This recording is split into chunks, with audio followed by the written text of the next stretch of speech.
Welcome to my video. Today we're painting a scene of a lake. This is Lake Mark Twain in Missouri.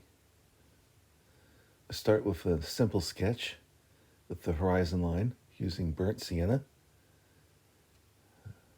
There's some distant trees and land features on that horizon line.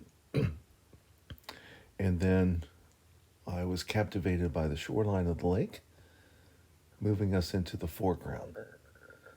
After sketching the scene in the burnt sienna, I've now made a mixture of ultramarine blue and a little bit of Hansa yellow, and at this point also a little bit of alizarin crimson. Also, I believe a little bit of titanium white to push the scene back. I use primarily hog bristle brushes. I believe this is a Princeton Ashley line.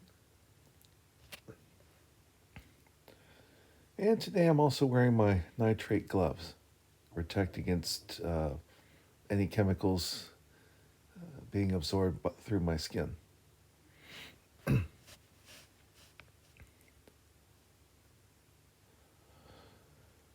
In today's video, I'm also going to be talking about how to repair a mistake as you paint. You see the foreground there. I'm eventually going to become displeased with what I painted and scrape this whole section of the foreground off and rework it.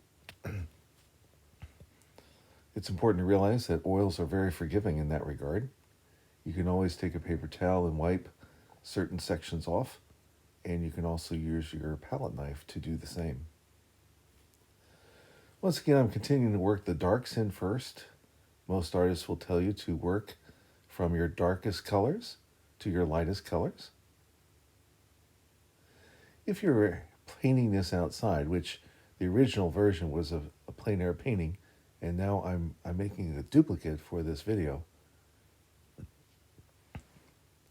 some artists will want to put the lightest light and the darkest dark on the canvas as soon as possible. Of course, notice that this particular painting has a very light undercoating.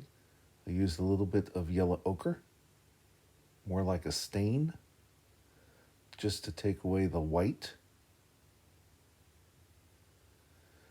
So that becomes our lightest light. And so even as I'm putting on the darkest dark, the lightest light's already on the board from the underpainting.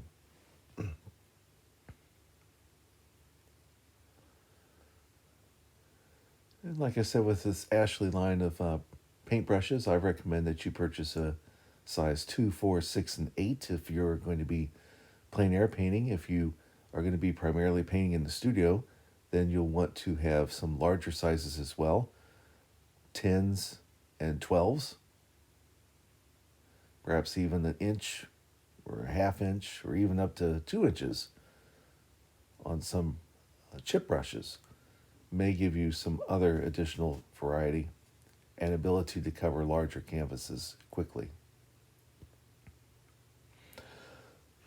You can see that I'm using the Maybeth French easel. This is a full box easel.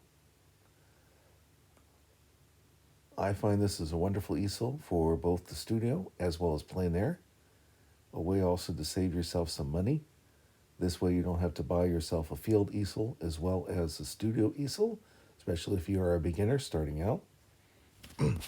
A good Maybeth easel like this will run you about $200. I was fortunate to get this one on clearance at Blick's in Galesburg, Illinois.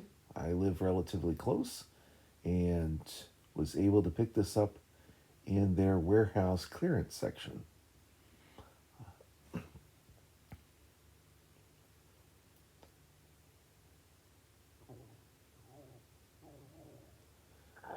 Here again, I'm just sketching out in the ultramarine blue with a little bit of Hansa yellow, a little bit of titanium white, and also a little bit of alizarin crimson.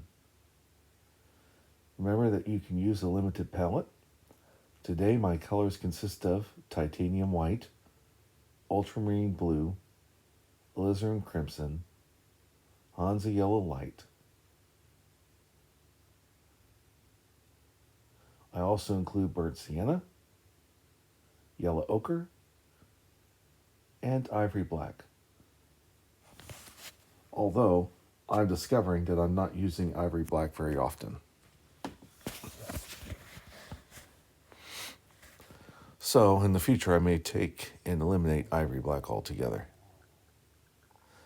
A French easel comes with a wooden pallet, and I lay my wooden pallet across the front drawer where I store my paints. And inside the easel, there are two additional locations for storage. I use one for the brushes, the other for miscellaneous equipment such as a viewfinder, a couple of rubber tip tools to remove paint and to sign my painting with, my nitrate gloves.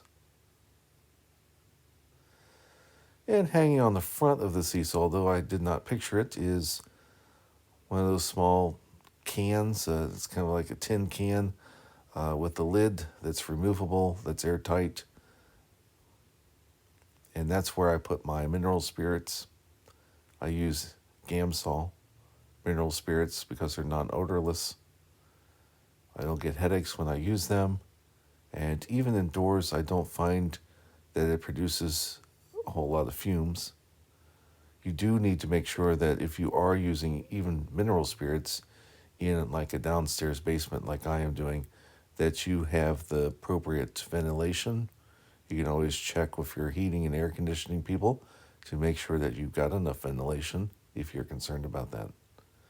Certainly, the very least you want to do is to open windows and doors and make sure that you have maybe a fan going on for air circulation so that you're not constantly breathing these fumes.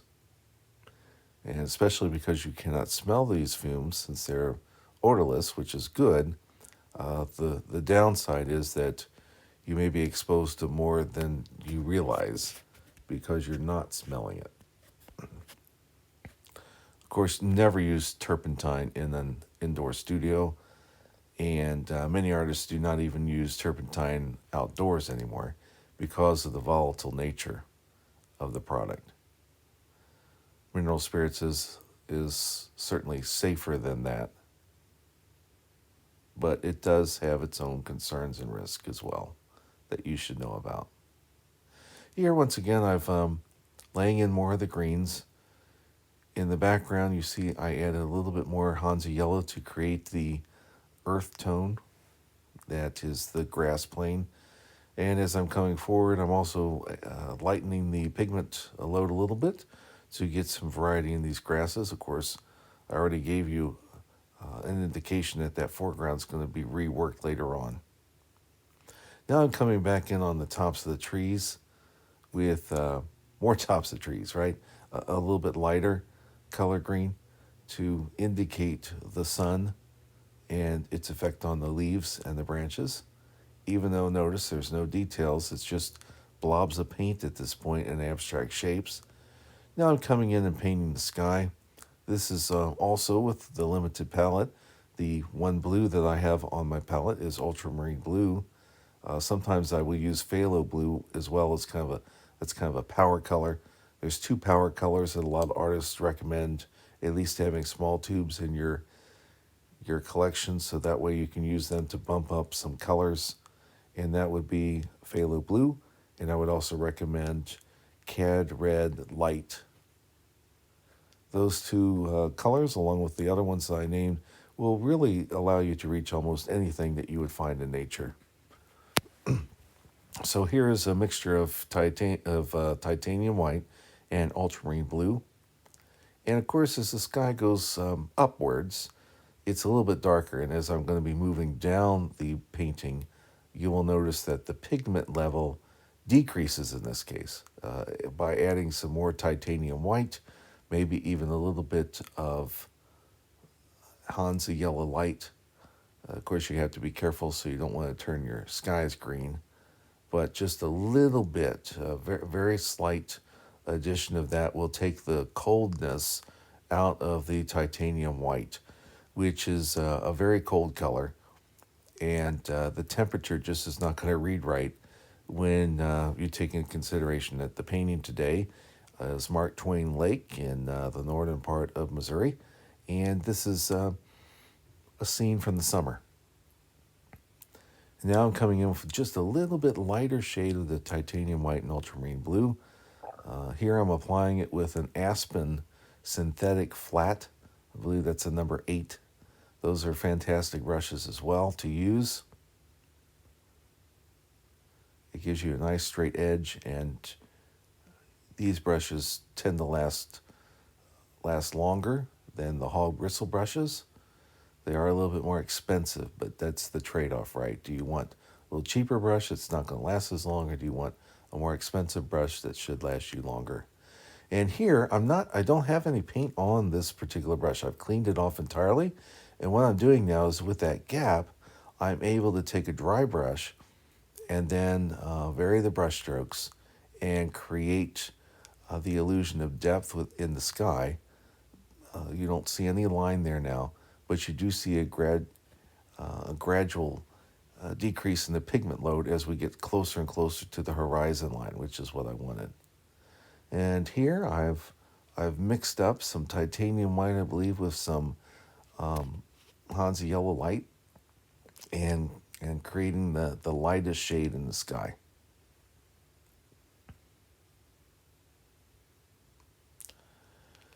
And placing that to help also shape the landscape greens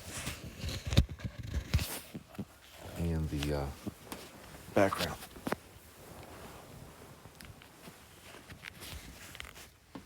And once again, I'm taking a pretty dry brush here and pulling that color up and down along that line so that that line, that very distinct line, vanishes. And basically I'm softening it. If you had a fan brush, maybe a 3 or a 6, you could also use a fan brush to do the same thing I'm doing with this flat. Fan brushes can be helpful in other ways, so you may want to invest in 2, like I said.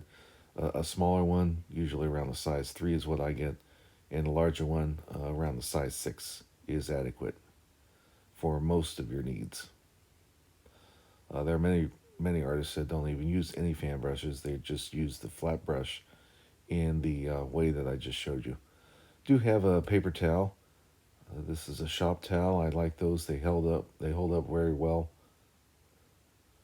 By the way, I have other videos available on my channel that are product reviews of different supplies that plein air and studio painters would use, such as a whole review on paper towels, a whole review on the canvas panels that I'm using, and some comparisons for you.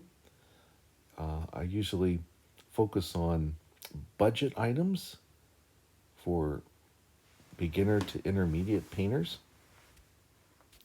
looking at what's the best trade-off for value as well as the quality of the materials you're receiving. Okay, here what I'm doing is I'm once again taking a dry brush and pushing up and varying this tree line in the back.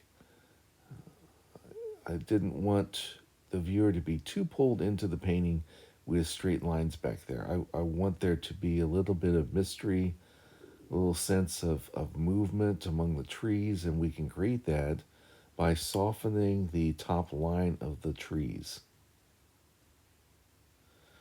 And I think this is pretty effective, as you can see, trying to be as random as possible with that. And then now as we move forward in the painting, this clump of trees here on the left, I'm doing the same thing, a dry brush technique. I'm using a round there. It's also a Princeton line of paintbrushes. I can't remember exactly the line name, but I'm using a number 2 round on the edge of these abstract tree shapes, and then pulling those greens into the sky, create the illusion of some trees and some leaves rather than color blobs.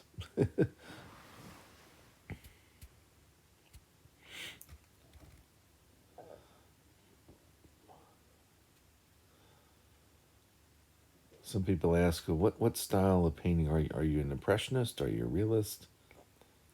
I don't get too caught up in the labels. There are days in which I want my paintings to be a little bit more realistic, and so I tend to allow myself to go in that direction. There are other days in which really what I'm after is the abstract shapes and not a whole lot of clarity of some of the forms, and so I kind of call those impressionistic because I'm looking more at creating a sense of a central focal point, uh, and going from there, so that you don't have your eyes competing to different places of the painting. I want to draw you in to the focal point as quickly as I can, and then allow to you to enjoy the experience of the of why that works for a particular painting.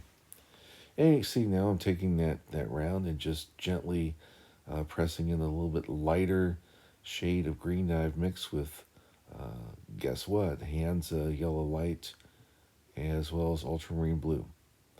The one thing about a limited palette is as you are creating your colors, you're using those same colors over and over again. You're just mixing the ratio of the color, whether that be alizarin crimson or ultramarine blue or the Hansa yellow or even the burnt sienna or ivory black or yellow ochre. Now I'm taking titanium white, which has been mixed with just a little bit of Hansa yellow. So that once again, remember our color temperatures. Titanium white is the coldest of all colors. And by adding the cad yellow light or Hansa yellow light, like I'm doing here, you you provide some warmth. And now I am gently taking a number 2 or number 4 round and trying to get the effect of some clouds and varying the brush strokes so that these shapes hopefully do not look mechanical or man-made, but more an act of God, God-made, with a sense of randomness.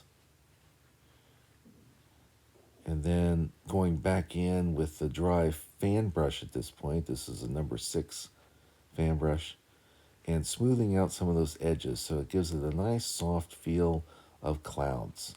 I'm not going over the entire cloud, and I'm not doing too much because otherwise I could basically make these clouds disappear, and then the overall effect is I'm taking away the blue from the sky.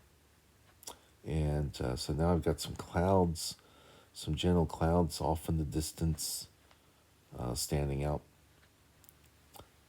going over a couple of spots that may have presented an issue in the lower sky.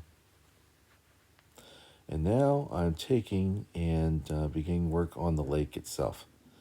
Now, the blue of the lake, which is basically the sky being reflected back from the lake's surface, always needs to be a darker blue to be perceived as realistic. So something to keep in mind. And as far back as we're going with that lake, that's going to be the lightest blue. So as we work forward, we are adding some of the pigment from the ultramarine blue, a little bit more of that each time we go closer and closer to the foreground with the titanium white, to give the impression of the fact that some of these waters are far back, others are quite close. And so how light works is that normally the light pulls you, because the pigments are less and less the further you go back. Those lighter colors are drawing you into the painting as you kind of make your way and explore the setting of this painting. Up front, you can see I'm still not happy with that foreground. I've left it alone for the moment, but eventually I'm going to start scraping it off. There was this area on the lake where we see the reflections of some of the clouds. Once again, the titanium white with just a little hint of Hansa yellow light.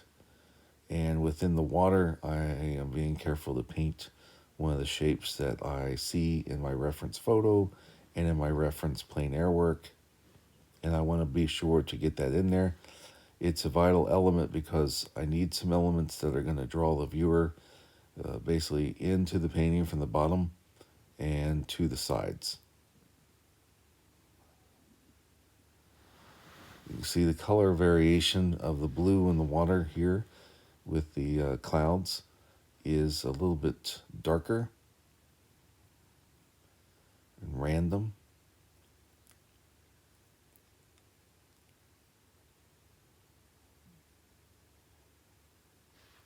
And now I've mixed in a little bit more of the ultramarine blue. And that's going to come forward and impress upon us that the water is much closer in this foreground area to us than in the very back. Notice how you can cut into the shapes just as easily as trying to paint shapes that are independent of one another. This allows you to essentially cover up some mistakes. Here, as we come forward, I'm beginning to note that I don't think this is quite right. The foreground is bothering me quite a bit.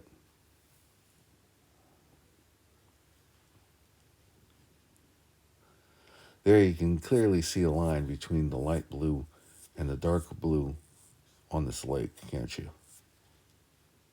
And here's another line, basically a little bit darker purpley blue using ultramarine blue, Hansa yellow light, and I suspect a little bit of the alizarin crimson.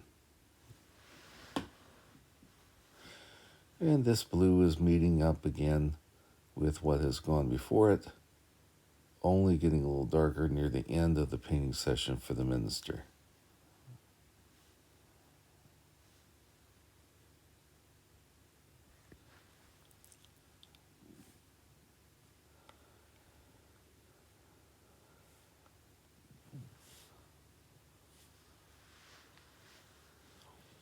And there's an area here, the water, that's darker, primarily because it's being shaded by some of these tall grasses that are growing here along the bank.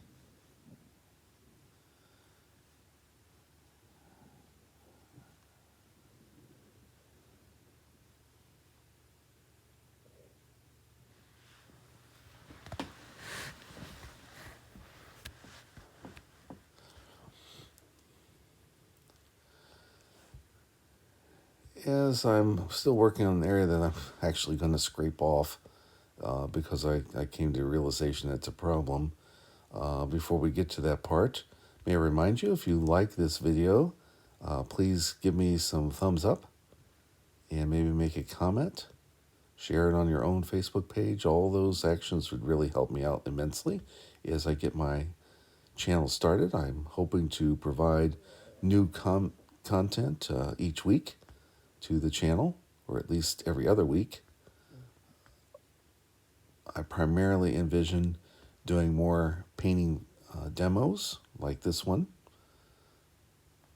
and helping to walk through each of these paintings with hopefully some valuable information. A lot of that information is not just from me, it is from my own experience and readings and watching various other artists with their craft and some of their own art demonstrations, and then taking that knowledge and hopefully sharing with you in an appropriate way. Adding some lighter values to the far left on that grass plane. And what this does is notice it makes the foreground immediately darker because each of the colors being seen in relationship to the others.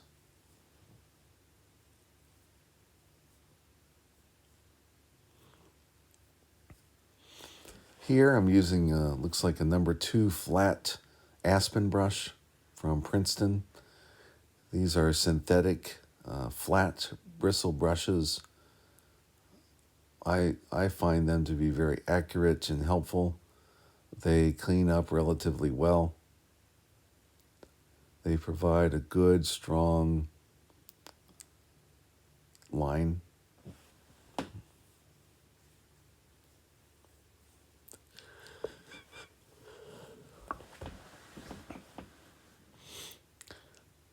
And now I'm trying to go back through some of these greens in the shoreline to add a little bit more variety. And now I'm really beginning to critique that foreground. And it's starting to bug me.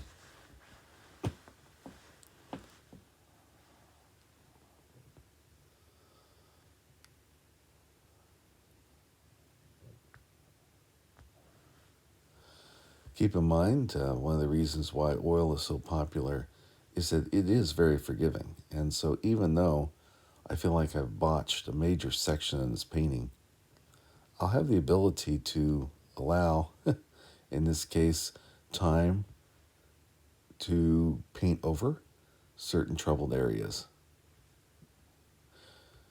If you do that when the painting is wet, it's still considered alla prima. When basically you're painting a painting in one session, you begin by oiling out the painting by using various forms of medium, and then providing a gentle light coat of that medium on the front of the painting, and then allowing and waiting for the sibling, your brother. You can go up.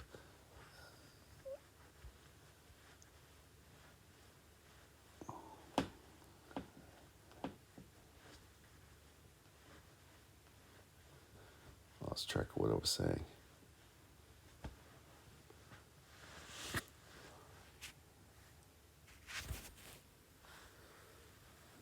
I'm getting some variety in the back greens at this point.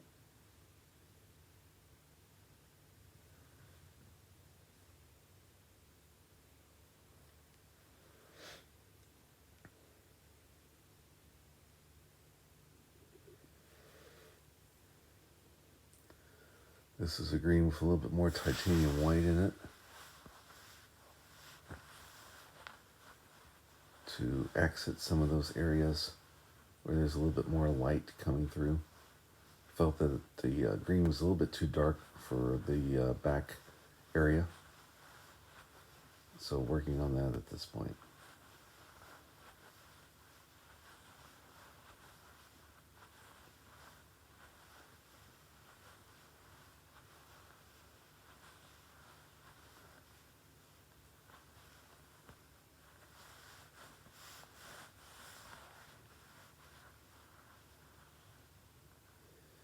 And that green there that I'm working on and going straight down with, that's actually the shoreline. That's the reflection of the greens into the water. One way that you can accent that is by only using one stroke and pulling the color downwards to give the effect of a reflection on a lake, as opposed to making it look like it's part of the tree line.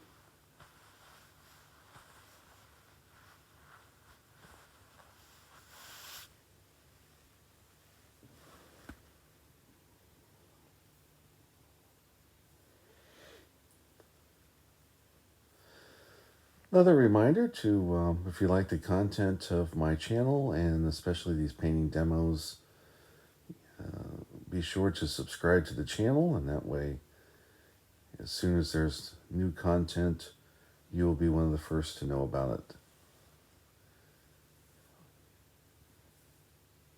You can also help us by giving us a thumb up. And if you'd like, if you have friends that are also into painting, that enjoy watching painting demos, you could share this video on your own channel.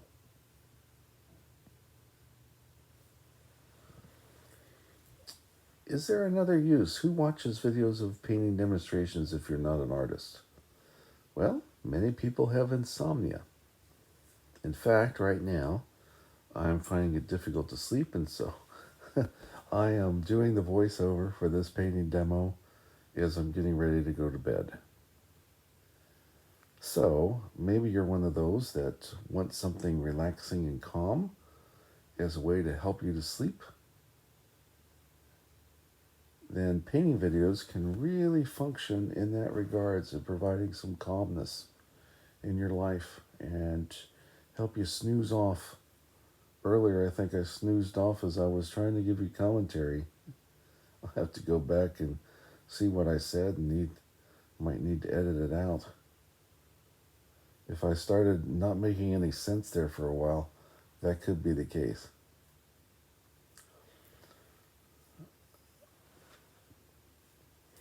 But watching painting demonstrations can be very relaxing. It's a great non-drug approach to allowing you to deal with your anxiety or stress and perhaps put you to sleep. Here I'm putting some details in the foreground. And at this point, I'm becoming more and more aware that I'm just not happy with this space right here. Not happy with the shapes I'm making. And you'll see I make even more mistakes as I try to provide a little bit more detail in the foreground, which is needed. These are the areas that are closest to the viewer, so naturally you're going to see more detail, but sometimes you're just not happy with it. For example, notice how I'm creating these larger brush strokes for the grassy areas, impeding or intruding upon the lake, kind of a marshy land basin here. But most of my strokes have been going straight up and down, and so the grasses don't look as natural as I would like them to. And for some reason, I kept repeating over and over some of the same strokes, and to no real effect. Now, really, right here, as I look at it, it could have worked if I just stopped there. I don't think it's too bad. I'm not happy with the cloud shape in the lake, the reflection of the cloud shape in the lake there, the white. That doesn't seem to be reading well. And I'm going to try to correct that, and then I'm going to make some more mistakes on that by trying to fix it, and then I'm going to end up scratching a whole section of this foreground in the lake area and redoing it. But the good thing is that when you're painting alla prima, which means all at once, you have the luxury of doing that. Like I said, oils are very forgiving. Using a round brush to put some of those details on, if you were wondering. I just attached a small grocery bag to the side of my easel to take care of the dirty paper towels that I'm using, and also to throw them in with gloves. It's also good practice to get into, so that way when I paint outdoors, it's the same setup. Everything is there in my French easel, from my paintbrushes to my paint tubes to the bags and other the gloves and some of the other things I'm able to put in there. Some people complain about French easels because they're so heavy. Most of these wood ones will weigh approximately 13, 14 pounds empty. So that's before you even put all these supplies in it. And the supplies will create some weight, that's for sure. And a whole part of the name game is to keep it as light as possible. However, French easels don't fall over in the wind as often. They're pretty rugged. And if you're not going to go to some very inaccessible places on sides of mountains and go for long walks in order to get to your location with your painting supplies, a French easel is perfect.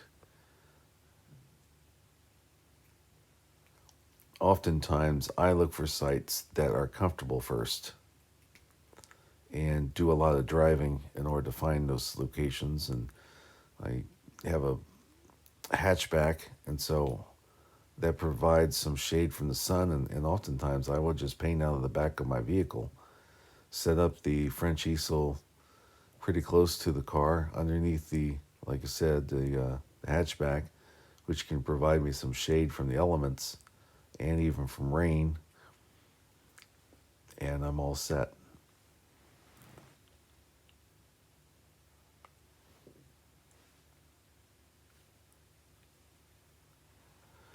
All right, this is the part where I'm just going to allow you to look at this, because I'm kind of focusing on a section that I'm actually going to dislike. Notice here, and I think this is what's also getting to me, trying to create the illusion of some flowers, some flowering plants, right there in the foreground.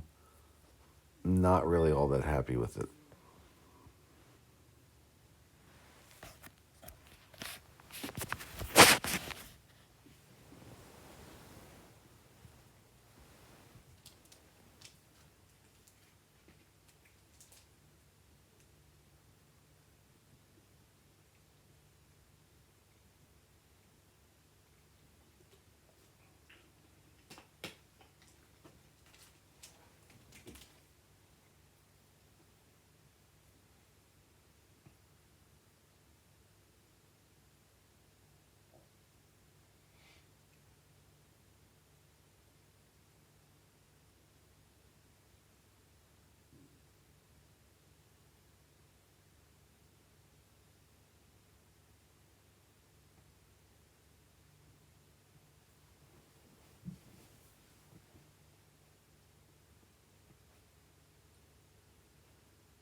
Here's where I really make a mistake. As the water is coming towards us, oftentimes it will be a little darker. And I began to use this purple to indicate some of that, and not happy with it. It's not a great shade. It's standing out too much from the water that I've laid down before, and pretty soon it's going to become a mess. There we go. You see, I shortened it, and then I'm actually signing my name to it here. And sometimes you'll do this. You'll sign a painting, you'll think you're done, and then you sit back and you look at it. And this is what happened to me on this occasion, is that I sat there and realized that this whole purple white area of the lake doesn't look very natural. It's hard to read as being part of the lake, I think. And I'm not happy with the plants that are closest in the foreground.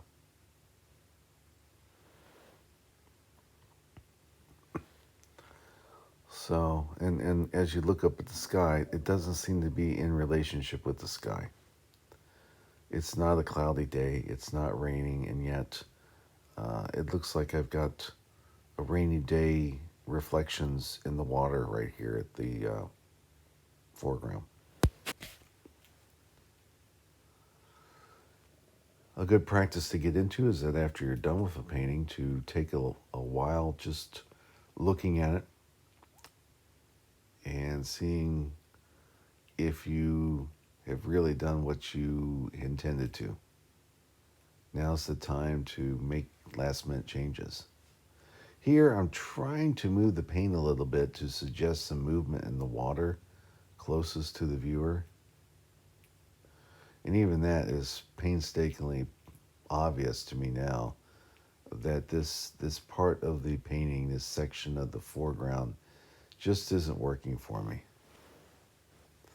And pretty soon you're going to see me scratch it out with the palette knife and begin to redo a large section of this painting.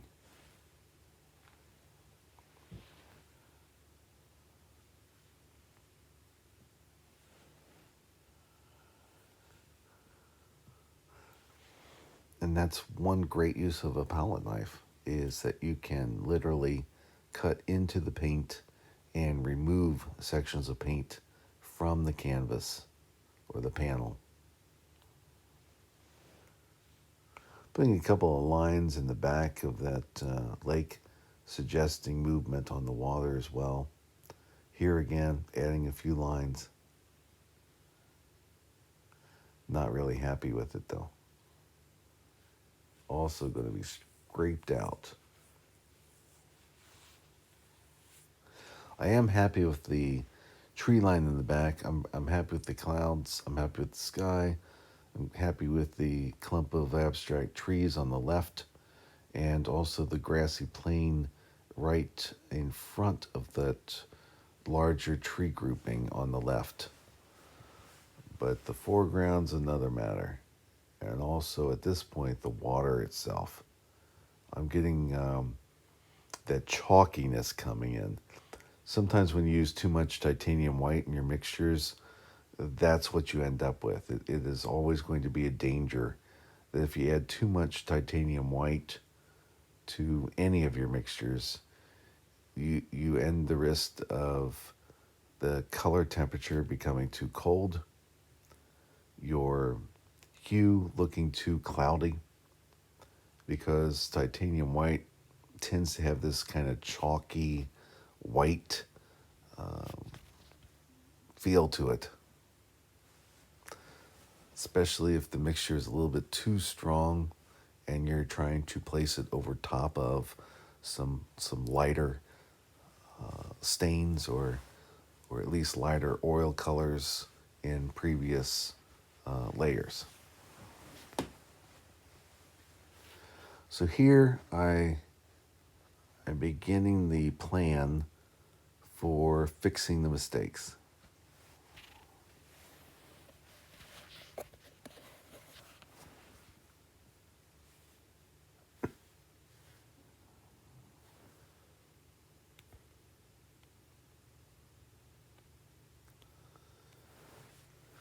I'm beginning by covering up these cloud shapes with the water mixture color.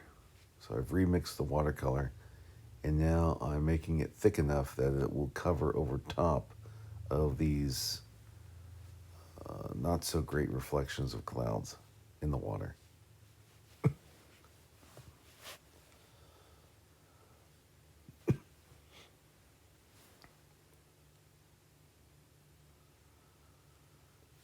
Are you getting tired yet? I know I certainly am.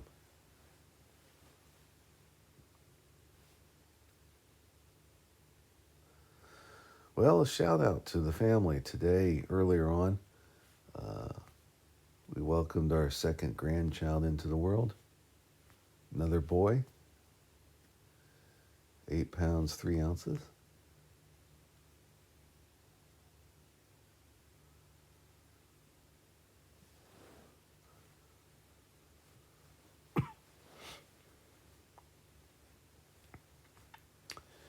And already I like the blue much better than what was there before. I left a little bit of the reflections of clouds there in the middle section, but that seems more natural at this point. I think I end up leaving those.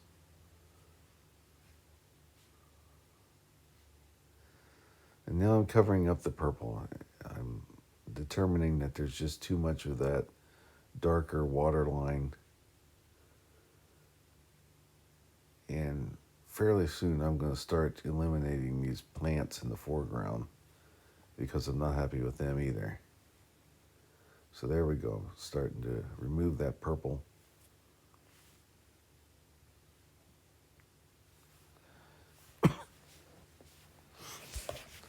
And remember, when you want to cover something up, just mix a little bit more paint. Make sure you get more paint on your brush, and think of it as just putting little pieces of paint on top of one another. So if you want to cover something up, the paint that you're putting on top of it needs to be more generous amount of paint than the previous piece of paint that you had applied. It is what we often refer to as the fat over lean method, right? Remembering that the, the more medium oil, the more fat content, which is what you want if you've been painting in very thin layers and you're trying to go over top of that to either change the color or the value or the hue. That's what you do. Here I am with the palette knife scraping off, beginning to scrape off some sections that I'm still not comfortable with.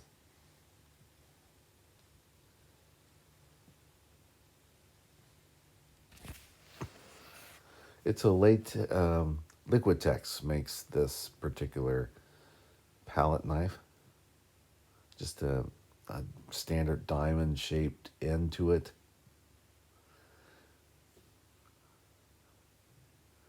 I also use it for mixing some mixtures on the palette.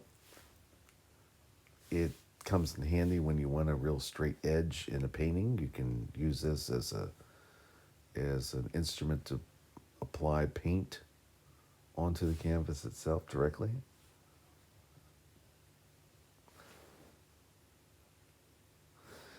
I've taken an old glasses case, one of those little fake leather pouches for the glasses, and along with a very large black binder clip, have attached it to the side of the easel, which allows my brushes to hang next to it for easy access, like you see me reaching for there in the demo. What I use for my reference, oftentimes I will paint from an iPad photo if I'm painting in my studio. I'll take reference works. I'll even make studies. I'll have them down on the ground near the French easel so that I can kind of look at that as I am painting, so I can remember the colors and some of what the notes that I took on the scene. Here I'm beginning to paint back into the foreground area. Pretty soon I'm going to obliterate the yellow flowers that I had in this foreground, opting for more greens, green grasses, tall grasses in this area. So there you see I'm taking a green mixture, most likely onto yellow, white, and ultramarine blue again, and then covering up some of the sections I just painted. Something about the yellow, to me, it really draws the viewer too close to this foreground and doesn't get you into the painting. You get kind of hung up there right at the very start of where you think I want you to look. So that's poor storytelling. So what I really want you to do is to meander into this water oasis and spend some time. Think about the restfulness of the scene. Maybe you're kayaking, or maybe you are just sitting on the bank. Maybe you've got one of those floating devices. You're going on a float trip. Those are very popular here in Missouri. I want you to be thinking about that as you look at the painting. Someone have asked me, are these works available for sale? Many of these paintings are available for sale. I have a website, www.davidwpoe.com, where you can find out the latest information on how to purchase my paintings. I also have collected my YouTube videos are on a page of my website for easy access to the most recent ones. I also linked it to the YouTube channel where I have my other demonstrations. Tells you a little bit about who I am and the process that I use for painting.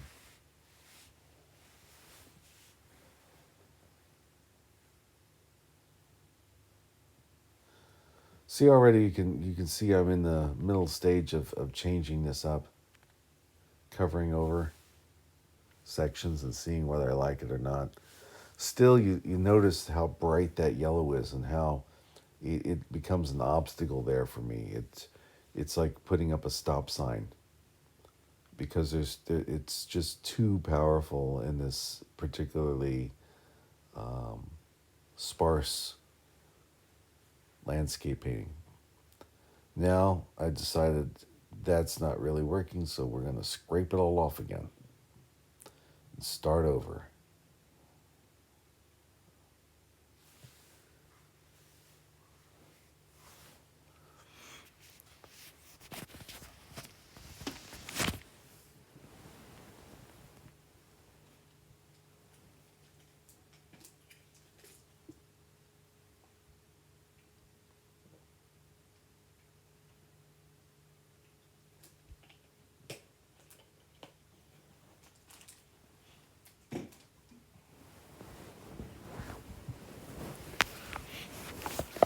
Do I paint only what I see in nature? No, that's not the case. I will use nature as more of a jumping off point. Especially as you gain experience, you will find that maybe beginning, you look at a scene and you paint only what you see. And there's nothing wrong with that. There are professional artists today that do the same thing. It's called sight sizing. Joseph McGurl, he paints like that.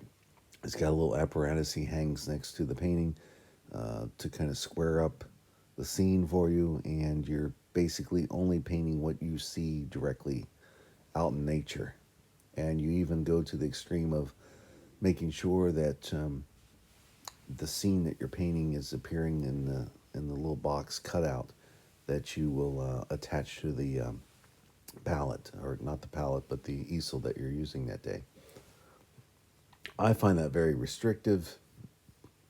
It does mean that you have to walk around a lot to find a scene that really has enough in it to make a good painting. In my approach, you don't have to walk around as much.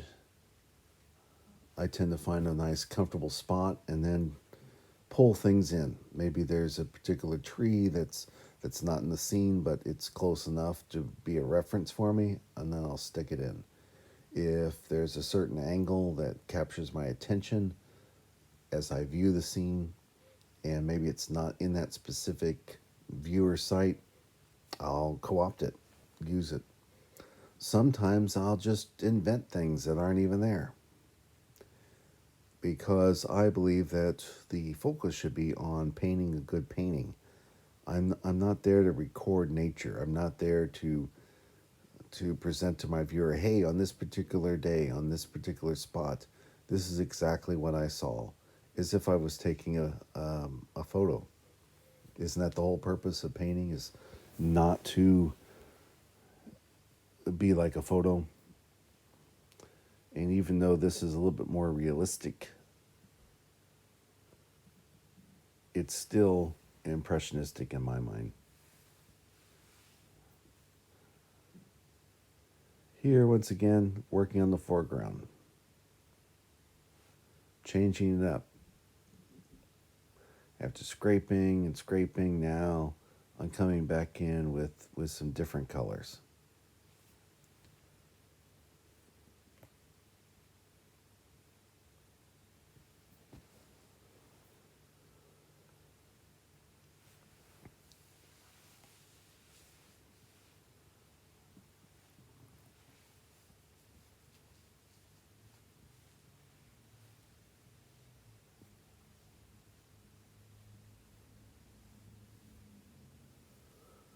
And sometimes painting's a real struggle. That's one of the reasons I wanted to show this as a demo,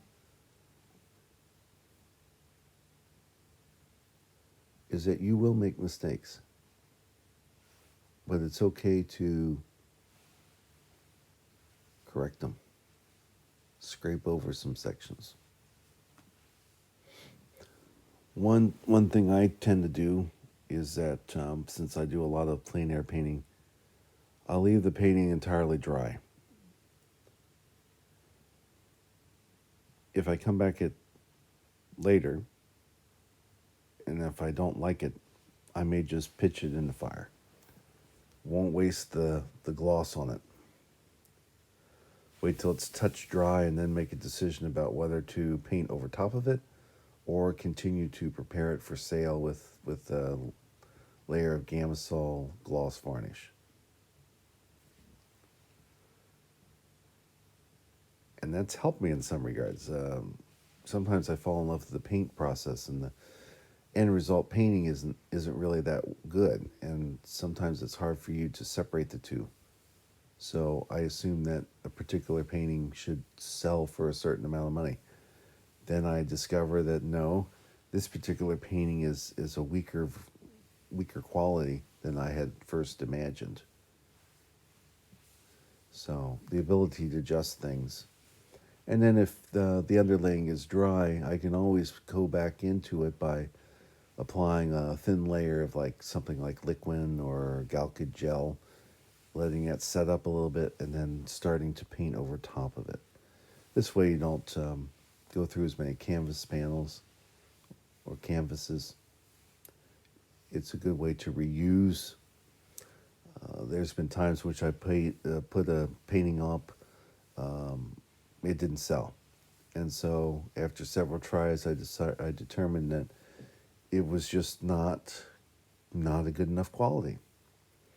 And then I can paint over top of it. If I had applied varnish to it, it would have I still could have done that. I could have removed the varnish and gone back into the painting, but by the time you do all that work, is it really worth saving a canvas panel? Probably not. And so I don't always do that. Here, once again, I'm really struggling to come up with something. I may end up scraping it again. So yes, you can make multiple mistakes. You can attack a certain section of the painting several times, still come away feeling like it is not done. And that's how I feel about this particular painting right now in that foreground. I think I like it less than the first version I painted.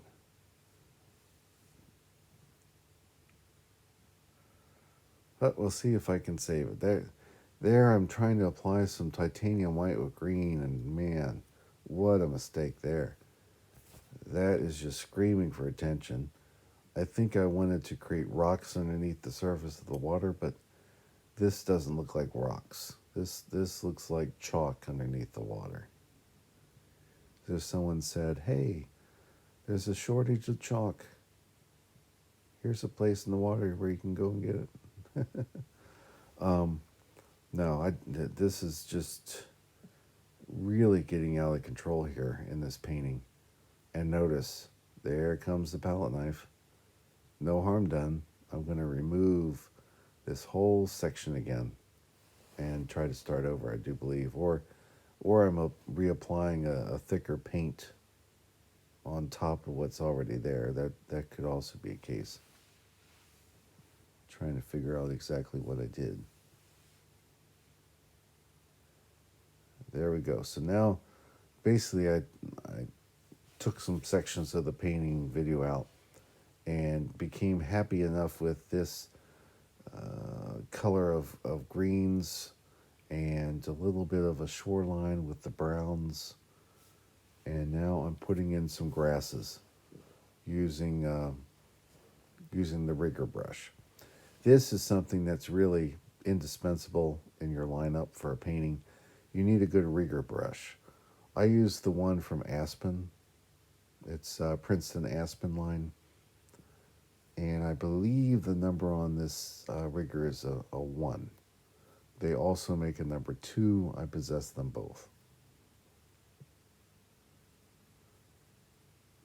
And now here it is. You see where I put some grasses in, and I'm looking more and more confident in how this painting is going to finally look.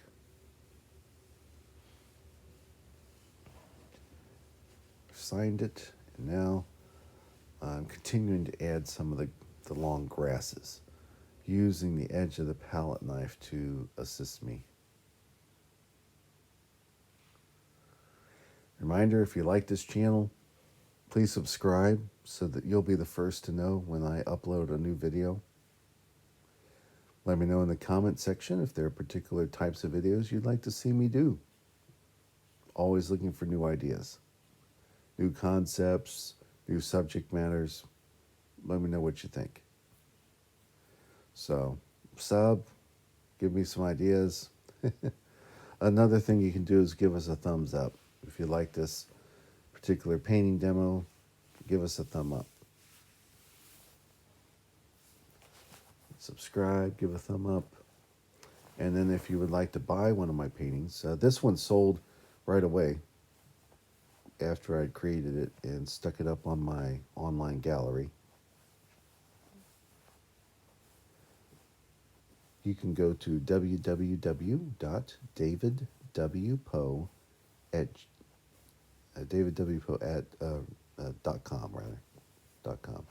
davidwpoe.com, and there you'll see information about me, my painting process, and current paintings that are available either directly on my website or on eBay.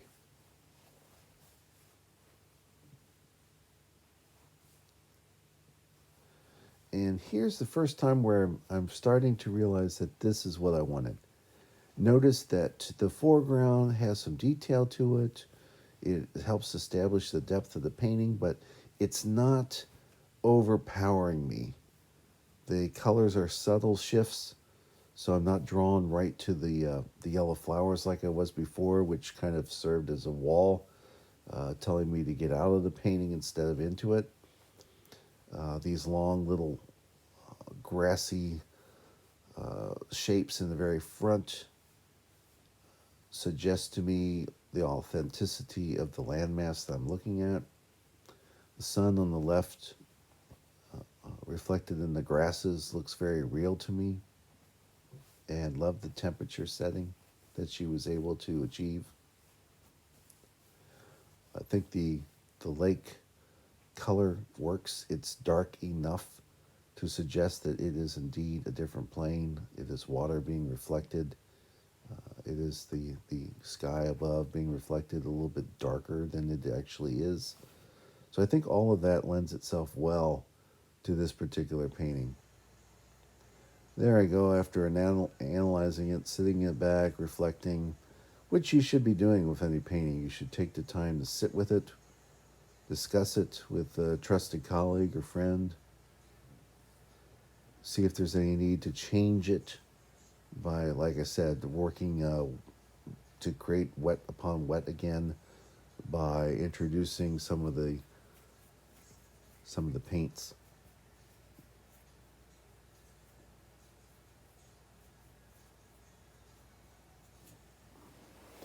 There's that rigger brush.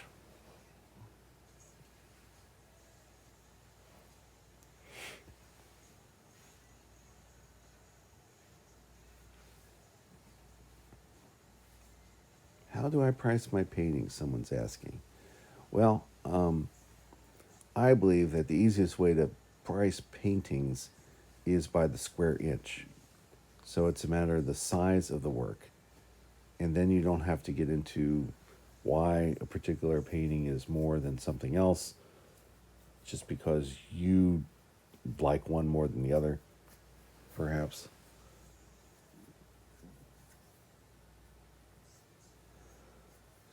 So perhaps you want to start out, if you're a beginner, at maybe $1 or $1.50 per square foot. As you gain experience, then you can gradually increase it. I wouldn't increase it until you've, maybe once a year you can increase it and get away with it. And then you could either increase it by 50 cents or $1 as you gain your experience. And it's important not to do too much in terms of lowering your prices. If you're someone who bought a painting at a certain high level and then you return and see that the artist has sold a similar work for a lot less than what you paid, do you see how that would make you feel? So It's very important not to do too many sales. It's pretty good to get into the act of just pricing your works per square inch and staying with that and not deviating from it until you're ready for an increase. You will know when it's time if you begin having paintings flying off the shelves at a certain pay scale in terms of the square inch, $1, $2, then you'll know, sold out again. Need to up it more. $3, $4 a square foot.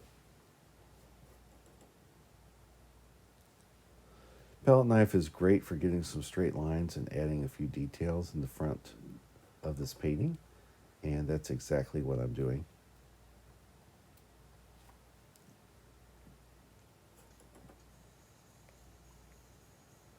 I think these little detailed touches are allowing the viewer to see that these plants, this vegetation is much closer to them, and yet at the same time it's not becoming a roadblock to their journey down this river.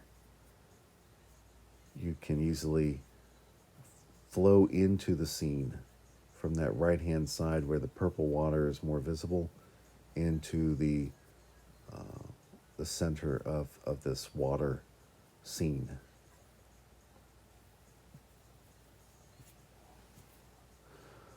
This was actually one of my favorite paintings after I complete it like this. And I was pretty convinced that it would sell, and it did. It sold almost as soon as I put it up on eBay for an auction. I set the price according to my square inches that I was charging at the time, and went very, very quickly. Almost done with the revisions. So I want to thank you for watching this video, for subscribing to my channel, for giving me a thumbs up, and to maybe even if you've found your way over to my website and eBay and purchase one of my paintings. I appreciate it. Hope you have a great day, and I hope you, if you're so inclined, will take up painting. It's a joyous hobby, stress releaser, and if nothing else, watch some of these painting demonstrations as a way to inspire yourself to get out there and get started in your own creative work. Have a good night, everyone.